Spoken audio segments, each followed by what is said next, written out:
최근에 그 디지털 환경에서 뭐 여러 가지 변화들, 또 어드레서블 TV에 대한 내용, 뭐 이런 부분들, 학교에서는 잘 얻기 어려운 그런 자료와 함께 좋은 시간 보냈습니다. 근데 저는 사실 이 주제에 대한 세미나에서 토론에 대한 이야기를 들었을 때 제가 생각했었던 거는 매스미디어 TV 광고에 생각을 많이 했어요.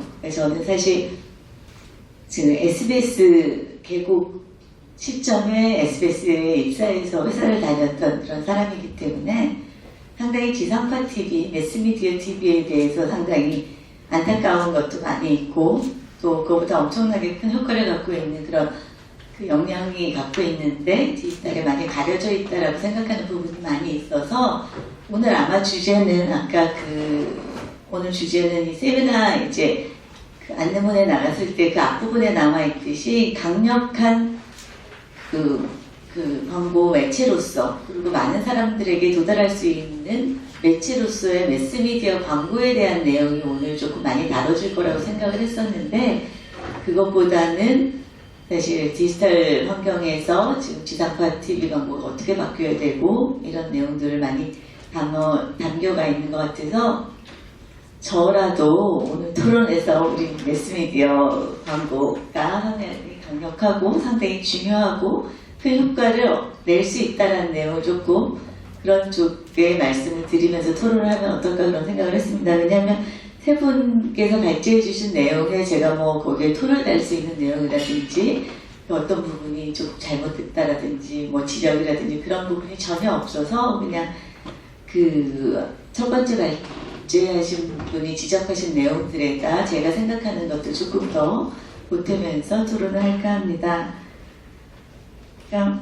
사실 아까 조금 전에 말씀드렸듯이 이런 세미나 자리가 생긴다는 것 자체가 저는 참 안타까운 현실이다라는 그런 생각을 했어요. 물론 지금 디지털, 지금 2006년에 스마트 이런 시대가 열리면서 4대 매체 레거시 미디어가 상당히 위태로움을 겪은 거는 누구나 다 알고 있는 실정이지만, 그럼에도 불구하고 TV 광고는 상당히 선방을 하고 있었거든요.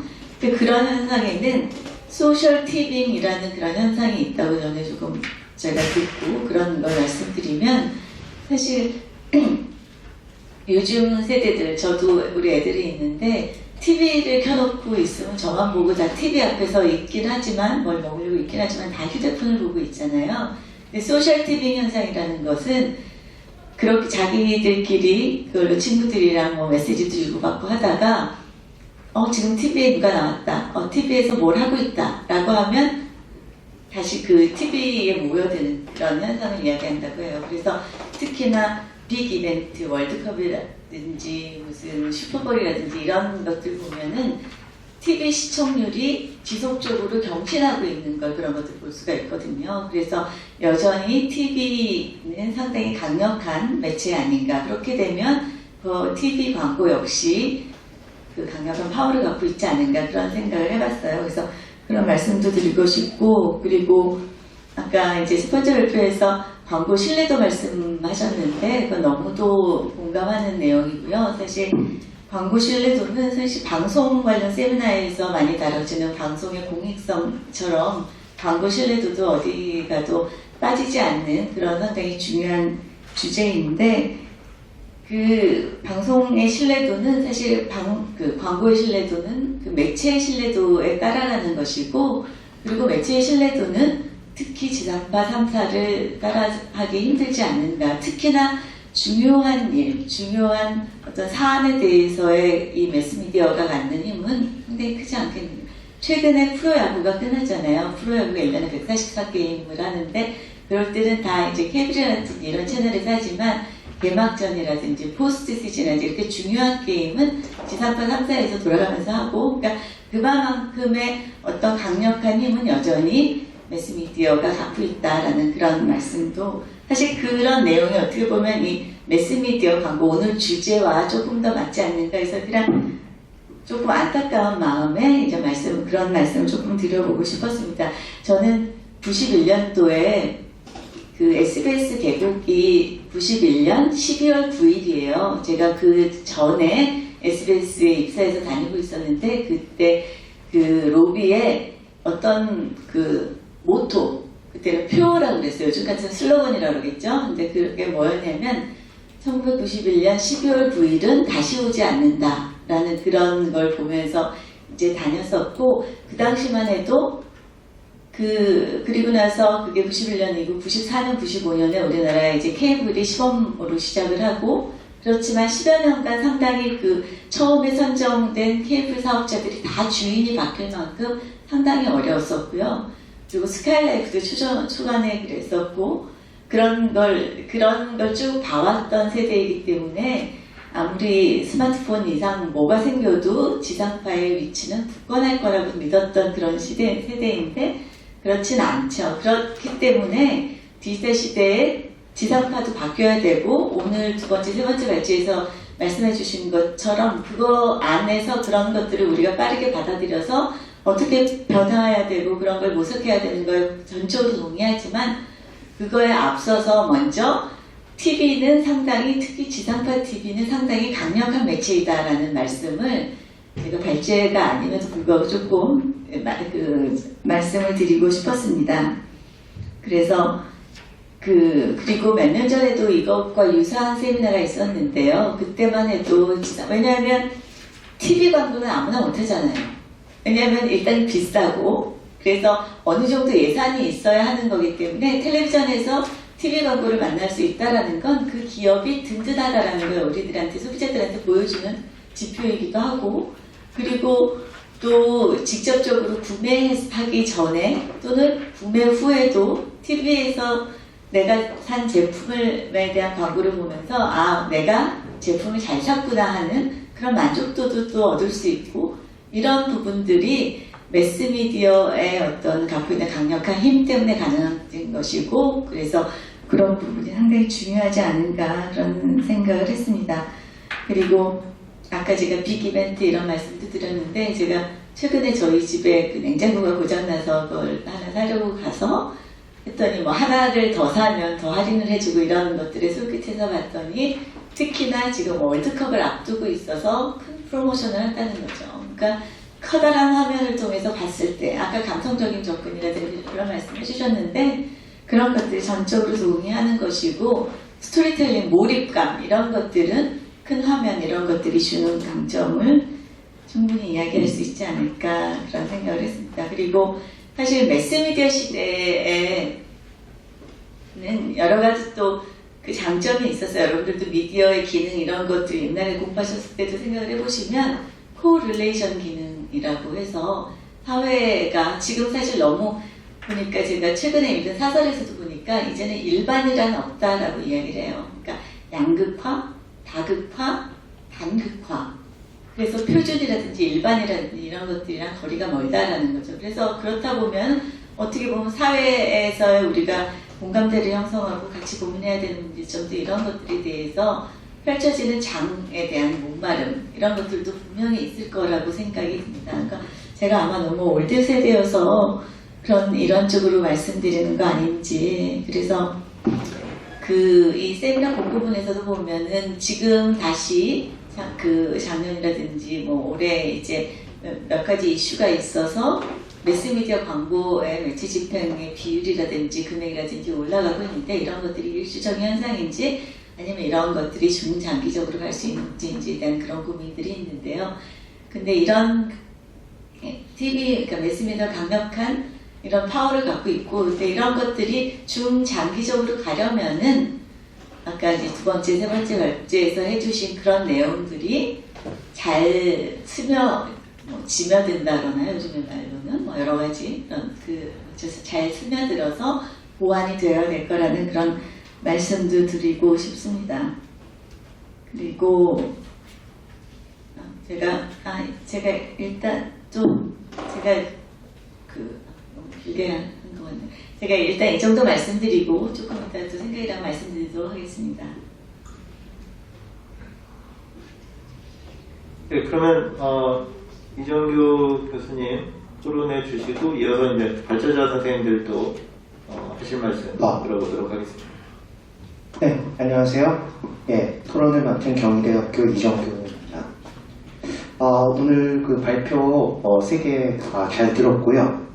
저도 사실 학교에서 그 미디어 플래닝을 오랫동안 강의를 했었는데 사실 그 학계가 이제 산업적인 부분보다 이런 미디어 플래닝 부분은 많이 떨어져 있거든요. 뭐 지난주에 공교롭게도 그 프로그래매틱 바잉에 대해서 이제 수업을 했는데 사실 뭐 기술적으로 디테일한 거는 사실 저희가 뭐 이렇게 학생들에게 가르칠 수도 없고 뭐 진짜 아까 뭐 발표에도 나왔던 뭐 DSP가 어떻고 SSP가 어떻고 뭐 이런 개념적인 부분을 이제 많이 다루고 있는데 근데 항상 수업에서 그 이야기할 때 미디어 플래닝에서 이제 우리나라 이제 광고 매체가 어떻게 가고 있다 이런 것들을 이제 개요를 할 때 수년째 이제 수업에서 하고 있는 얘기가 이제 디지털이 올라가고 있고 TV가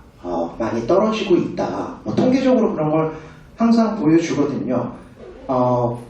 그래서 이제 뭐 이미 디지털 쪽이 뭐 50% 이상이 넘어섰고 또 TV 안에서도 사실 IPTV나 케이블보다 지상파가 못한 현실이고 그래서 이제 그런 상황 속에서 뭐 계속 되는 얘기가 뭐 TV를 뭐 어떻게 살릴 것이냐 뭐 이런 이야기들이 되는 것 같은데 오늘 발표들을 쭉 제가 보면서 느낀 게 이제 앞으로 이 TV라는 어떤 매체의 정의를 우리가 어떻게 해야 될 것인가 이런 생각이 들더라고요.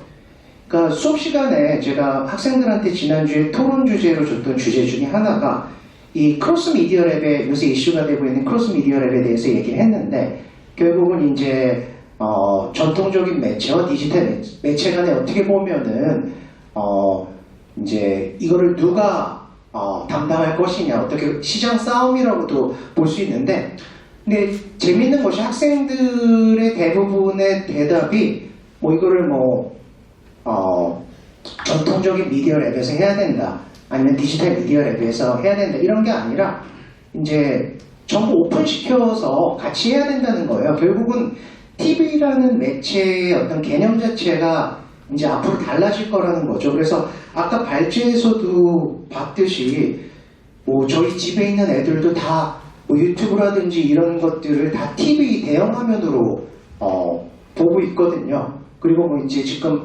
최근에 어떤 OTT라든지 이런 SNS들은 TV화 되고 있고 또 TV는 OTT나 SNS화 되고 있고 그래서 결국은 이 두 매체를 미디어 플랜의 입장에서 봤을 때 어떤 대체제로 봐야 될 것이냐 뭐 그거는 아닌 것 같아요. 그러니까 뭐 아까 전통적인 매체로서 TV의 어떤 신뢰도라든지 장점들을 얘기해 주셨고 물론 이제 좋은 점들이 많이 있지만은 결국은 문제는 매체 자체 아니 그 TV 광고 자체가 나쁜 게 아니라 이제 많은 그 젊은 시청자들이 매체 자체를 떠난 게 문제거든요. 그러니까 이제 뭐 암만 좋아도 우리 타깃 오디언스가 매체를 활용 안 하면은 뭐 전혀 의미가 없는 부분이기 때문에 그래서 저는 결국은 이제 그 이 TV 광고가 살아나려면은 결국은 뭐 TV 광고 자체의 특성의 문제가 아니라 이 떠나간 오디언스들을 어떻게 다시 데려올 것인가 뭐 결국은 맨날 하는 얘기가 뭐 컨텐츠 개선과 아니면 이제 홍보죠. 근데 사실 뭐 컨텐츠 자체가 그렇게 나쁜 것 같지는 않고 제 생각에는 이제 홍보 자체가 뭐 미국에서는 미디어 프로모션이라고 이제 이 매체나 비어클들을 많이 광고 홍보를 하는데 우리는 사실 보면은 크리에이티브하게 하고 있는 어떤 미디어 프로모션이 OTT 같은 데밖에 없는 것 같아요. 전통적인 이 매체들이 미디어 프로모션을 잘 못하는 것 같고 그래서 그런 부분들이 좀 보완이 돼야지 TV가 아까 뭐 김정인 교수님도 말씀하셨지만은 이게 코로나 때문에 일시적인 반등인지 아니면 중장기로 상승을 광고주들의 마음을 바꿔서 이어갈 수 있을지 그런 좀 생각이 들고요. 결국은 이게 TV냐 디지털이냐는 두 번째 발표에서 말씀해 주신 것처럼 이제 대체제 관계는 아니다. 뭐 아까 뭐 커버리지 한 거 효과도 보여주셨지만 결국은 같이 믹스해서 뭐 최대의 뭐 도달률 또 뭐 최대의 어떤 광고 효과를 내야 되는 게 광고주 입장이기 때문에 뭐 이 서로 보완하는 조력자 관계라는 데 상당히 저는 그 공감을 하고 있고요. 그리고 이제 두 번째 발표에서 제가 좀 흥미롭게 들었던 개념이 이 시청 시간이었어요. 그 시청 시간. 그래서 저도 너무 흥미로운 개념인데 저희가 이제 뭐 계속 커버리지 중심으로 미디어 플래닝을 하다가 이 시청 시간이라는 개념, 이 OTT 때문에 이제 등장한 개념을 보니까 결국은 이 시청 시간이라는 것이 어떤 시청자의 어떤 프로그램에 대한 커미트먼트나 아니면 뭐 제품으로 봤을 때는 어떤 뭐 로열티, 인게이지먼트를 보여줄 수 있는 그런 아주 값어치 있는 어떤 지표가 될 거기 때문에 이 부분을 어떻게 이제 우리가 앞으로 활용할 수 있을까가 되게 궁금하고요. 또 이거는 이제 그 센터장님한테 그 질문인데 이거를 이제 어떻게 효과 지표로 환산을 할 수 있는 뭐 GRP 같은데 어떤 그 개입을 시킨다든지 그런 방법이 있는지 좀 궁금하고요. 그 다음에 이제 마지막 그 발표 관련돼서 제가 좀 궁금한 거나 기술적으로 굉장히 많이 이제 진보된 거를 제가 느꼈거든요. 어드레서블 광고라는 게 저는 이제 뭐 IPTV면 IPTV 이렇게 딱 매체가 다르기 때문에 여기서 뭐 이제 구글 애드에 있는 게 막 여기 들어가고 거기까지 이제 그 다이내믹하게 그 프로그래매틱 광고가 이루어지는지 몰랐는데 이제 그 굉장히 흥미로운데 그래서 대표님한테 좀 그 궁금한 질문은 이제 이런 그 프로그래매틱 광고의 어떤 이 IPTV 같은 데에서의 어떤 침투가 얼마나 이제 이루어졌고 이제 얼마나 이제 성장 가능성이 높은지 좀 궁금하고 그 다음에 이제 어드레서블 TV에서 이제 시청자 데이터를 이제 분석을 해서 커스터마이즈 하는데 이제 어느 정도까지의 이제 데이터가 그 세밀하게 타겟팅하는데 활용이 되는지 왜냐하면 뭐 시청 패턴이나 이런 거는 보통 활용이 될 텐데 예를 들어서 이제 소비자 데이터 같은 것들이 같이 그 프라이버시를 침해하지 않는 범위에서 어느 정도로 적용될 수 있는지 좀 궁금했습니다. 네, 이상입니다. 네, 토론 잘 들었고요. 마침 이제 이정우 교수님이 말미에 질문을 주셔서 백 대표님 답변해 주실까요? 제가 먼저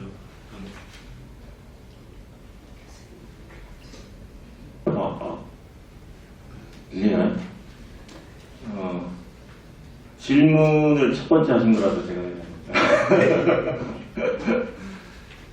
말씀하신 것 중에 사실 뭐 시간에 대한 부분을 시청률에 대한 부분이 이제 포함을 해야 되느냐 말아야 되느냐 아니면 하면 어떻게 해야 되느냐는 질문 같고 제가 이제 여기서 얘기했었던 거는 사실은 방송 광고라든지 일반적인 동일한 채널 안에서의 시청률에 시간을 더하는 거는 사실은 지금도 어느 정도는 닐슨이라든지 아니면 시청률 데이터는 포함이 되어 있습니다. 그게 뭐 그러냐면 15초 시청률이 보통 일반적으로 12GRP라고 한다 그러면 60초랑 뭐 30초 같은 경우는 EQGRP라고 해서 거기에 2배나 4배를 곱해서 플래너들은 계산을 하고 있기 때문에 사실은 시간이라는 개념이 동일한 매체에는 포함이 되어 있는 것도 사실입니다.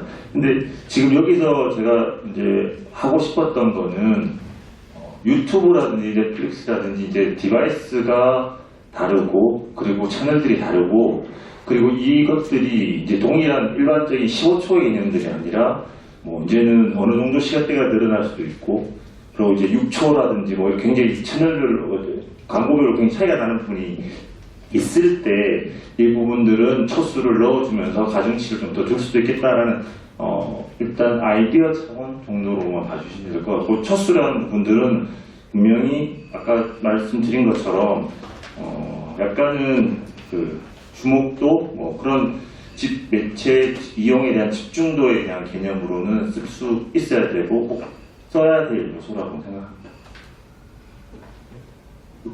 네, 그 교수님 첫 번째 질문은 그 유튜브 같은 구글 바이사이드 생태계와 연결해서 얼마나 실제로 TV 쪽에 지금 침투하고 있느냐 이 말씀이신데 현재는 시작 단계입니다. 저희 구글이 이제 이 어드레스블 TV 광고 에드텍 파트너를 글로벌에 2개 갖고 있는데 저희가 하나고 나머지 한 회사가 러시아 회사입니다. 근데 이제 그러니까 우리가 지금 SK, LG하고 구글 그 애드 매니저를 연결을 해서 구글 에지에서 들어오거나 구글 TV 360이라는 DSP에서 들어오는 다리는 다 나왔고요. 이 일을 지금 KT하고 하고 있는 겁니다. 시작은 거기도 이제 구글 디맨드를 무시할 수가 없으니까. 그래서 지금 이제는 시작 단계이고 제한적으로 지금 올해 가고는 있지만 아까 그 보셨던 바시론 광고도 그렇게 DB360으로 에서 들어온 그룹엠이 한 실제 지금도 돌아가고 있는 광고입니다. 근데 그거가 계속 많아질 거고요. 특별히 그 글로벌 에이전시 같은 경우는 이제 그런 데 대한 니즈가 더 강합니다. 그래서 그쪽이 먼저 갈 것 같고 글로벌하게 아까 말씀드렸듯이 전 세계 모든 유료방송 플랫폼 사업자들이 엔드로이드 TV를 이제는 당연하다고 생각을 합니다. 그럼 그거를 뭐 예를 들어서 돈 한 몇천 원이라도 셋탑박스 비용이 올라가거든요. 그렇게 되면 메모리도 많아져야 되고 그러려면 수익화를 더 하려는 방법을 찾는데 구글이 지금 이걸 굉장히 또 밀고 있어요. 왜냐하면 이전까지는 구글의 엔드로이드 TV 조직은 엔드로이드 TV라는 플랫폼을 많이 보급하는 게 목적인 코스트 센터였습니다. 근데 이제는 깔릴 만큼 다 깔렸다. 깔린 디바이스 기반을 가지고서 구글이 어떻게 돈을 벌지? 이게 이제 지금 초점이고요. 그것 중에 하나가 구글 바이사이드를 연결하면 구글 애드 매니저가 한 15%에서 20%를 커미션으로 떼갑니다. 왜냐하면 자기들이 팔아주니까. 일종의 프로그래매틱 미디어 랩이잖아요. 그러니까 당연히 받을 권리가 있고 그러니까 그건 구글 수익이 돼서 유튜브 자매 매체가 되는 거죠. 구글 입장에서는. 그래서 지금 이걸 밀고 있어서 저는 그 시간은 좀 걸리겠지만 이건 그냥 그 굉장히 큰 트렌드다 이렇게 보시면 좋을 것 같고요. 이게 무시할 수 없는 게 엔드로이드 TV가 채택된 지금 그 액티브하게 쓰이고 있는 현재 시점에서 개수가 2억 개입니다. 200 밀리언. 이게 페이 TV만 있는 게 아니라요. 스틱도 있고요. 동물도 있고요. 구글 크롬캐스트 이것도 있고요.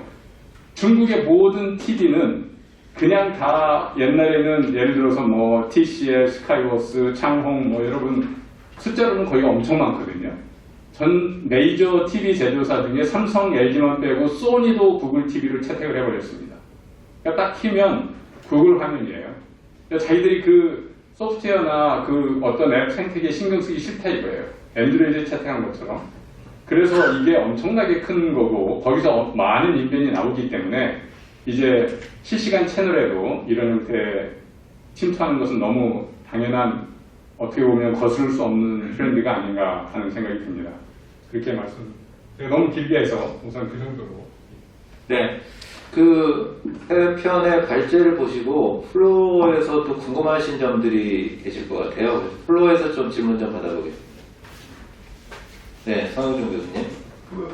아까 이정교 교수님이 두 번째 그 백원장 대표님께 질문하신 내용인데요. 그 타겟팅, 그 어드레스블 TV 타겟팅 할 때 그 베이스가 시청 이력이 베이스가 될 건데 그걸 이외에 추가적으로 정교하기 위해서 더 추가적으로 넣는 인풋이 있을까요? 아까 이거는 구글이 무서운 게 뭐냐면 구글은 이 TV 쪽의 데이터만 갖고 있는 게 아니라 왜냐면 구글이 들어와서 저희랑 일하기 시작하면 TV 데이터로 갖게 되는데 TV와 한 가구에 속한 모든 기기를 알잖아요. IP로 쫙 묶으면 금방 나오거든요. 아까 말씀드렸던 것처럼. 그러면 그 기기들로부터 오는 모든 데이터도 같이 가지고 있습니다. 그러니까 예를 들어서 이제 GDRP 이슈나 이런 것들 때문에 쉽지는 않지만 개념적으로 예를 들어 우리 앱을 설치한 가구에만 내가 TV 광고를 하겠다. 그럼 왜냐하면 모바일 데이터도 구글은 가지고 있으니까요. 그러니까 지금 그렇게 돼 있고요. 저희가 하는 것만 일단 좀 좁혀서 말씀드리자면 저희는 17개 홈쇼핑 채널에서 그 상품 그룹별로 바운스 레이스를 구해가지고 이 집이 어떤 상품 유형에 관심이 있는지 어디에 없는지를 분석을 해서 저희가 한 130여 개의 오디언스 세그먼트를 만들었고요. 그리고 예를 들어서 뭐 데이터 타겟팅이 당연히 되고 지역 우편번호 단위까지 다 타겟팅이 되거든요. 그러니까 심할 경우에 내 신라호텔 고객에만 타겟팅할 수도 있어요. 우리 아파트 단지에만 타겟팅할 수도 있어요. 그냥 한 동이라 하더라도 우편번호가 여러 개니까. 그리고 채널 그룹 타겟팅 이런 건 뭐 너무 당연하고요. 그 다음에 그거 말고 관심사, 예를 들어서 이 집이 지금 아이가 있는지 고등학생이 있는지 EBS 채널만 분석을 해도 아침에 EBS를 보는 가구는 대개는 초등학교도 안 가는 애가 있는 거고요. 저녁에 수능 채널 보면 거긴 고등학생이 있는 겁니다. 그러니까 거기에 직접 광고를 넣을 수 없다 하더라도 굉장히 많은 모바일에서 쉽게 얻을 수 없는 데이터가 TV에서 많이 모이고 저희가 지금 이미 하고 있습니다. CNN 채널 같은 시청 이력 모으면 그 집에는 영어를 그냥 자막 없이 들을 수 있는 사람이 있는 거예요. 외국인일 수도 있고 일본 채널. 그러니까 기존에 생각하지 못했던 세그멘테이션을 할 수가 있고 지금도 수백여 개의 프리디파인드 세그가 있고요.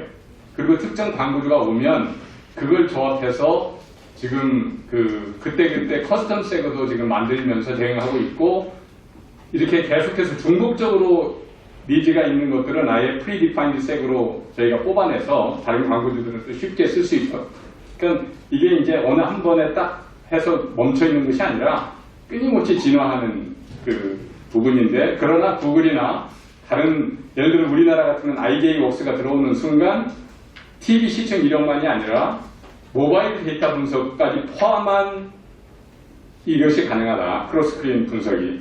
결국 TV 하우스홀드 타겟팅을 말씀하시는 거잖아요. 지금 개개인의 타겟팅이 아니라. 그러니까 원래는 TV 자체는 하우스홀드 디바이스인데요. 그게 이제 안드로이드 TV 진영이 여러분 넷플릭스 보실 때 처음에 자기 누군지 디클레어 하고 보시잖아요. 안드로이드 TV가 그렇게 지금 아직은 그게 안 돼 있는데요. 그게 곧 나옵니다. 그러면 개인화된 뭔가 추천이니 뭐니 나오기 때문에 사람들이 앉아있을 때 쉽게 바꾸게 하거든요. 그렇기 때문에 TV도 더 이상 이제 어떻게 보면 완전히 하우스홀드 디바이스가 아니라 개인화된 디바이스로 점점점 더 우리가 데이터를 뽑아낼 수 있는 상황이 됩니다. 네, 그 관련해서 다른 그 발제 중에 다른 혹시 질문 있으실까요? 네.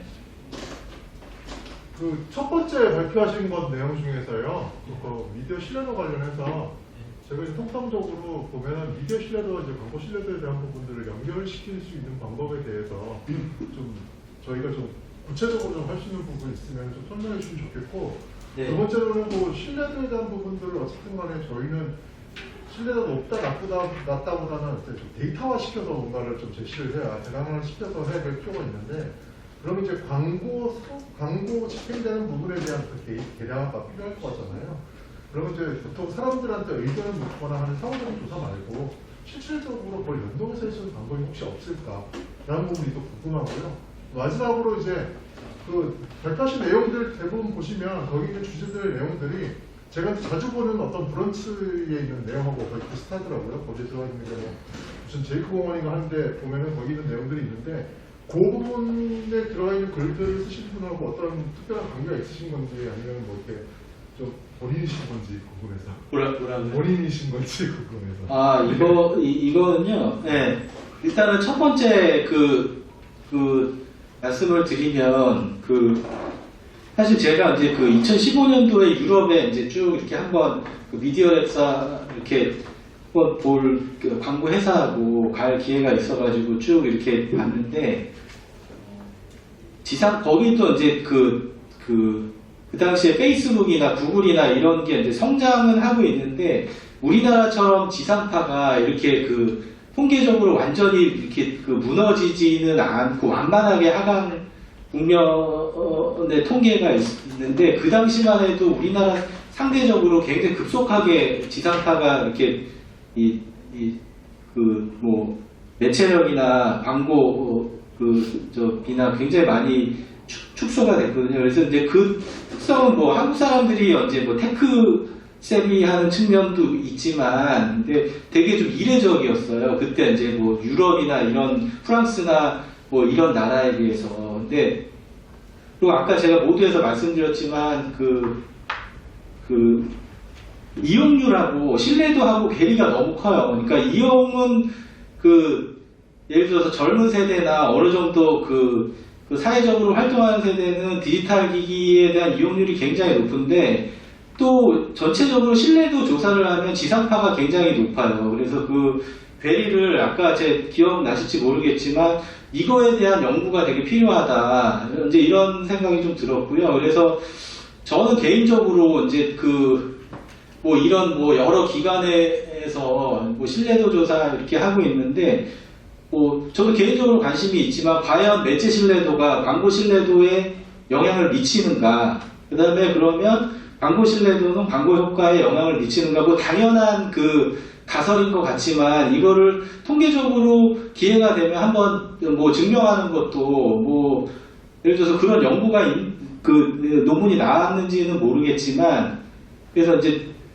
앞서서 이제 이정규 교수님이 말씀하셨지만 미디어 홍보라는 얘기를 하셨잖아요. 그리고 제 맨 뒷장에 보면 전략적 홍보라는 얘기가 있어요. 그래서 그런 부분에 대해서 이제 지상파 매체사도 전략적 홍보를 좀 할 필요가 있다. 그리고 어떤 이슈 관리도 할 필요가 있고, 예를 들어서 이제 HBR 리포트 같은 경우에는 저도 굉장히 맨날 지상파 디지털에 비해서 경쟁력 없다. 이제 이런 뭐 영미권 리포트나 뭐 국내 리포트나 계속 그 얘기만 봤었거든요. 근데 이 아티클을 보니까 제 개인적인 경험하고 매칭도 잘 되고, 그런 저도 공감하는 부분이 있고, 그래서 이런 조사 데이터나, 이건 물론 이제 미국에서 나온 조사 데이터지만, 이런 좋은 이슈가 있을 때는 전략적 홍보를 할 필요가 있고,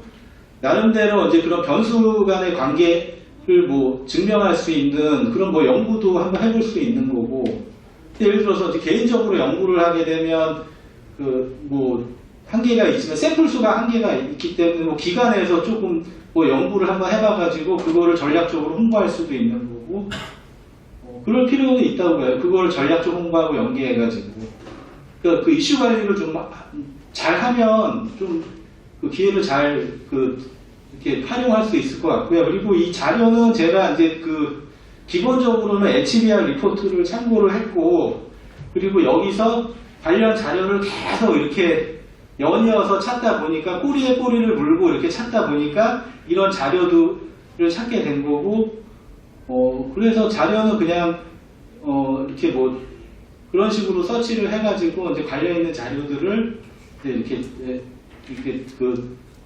수집을 해가지고 이제 이렇게 작성을 하게 된 겁니다. 그런 말씀을 드리고 싶습니다. 자, 혹시 플로어에서 추가적인 질문 있으실까요? 아니면 발제자 선생님들이나 아니면 토론자 선생님들 중에 라스트로 코멘트 하실 분 계신가요?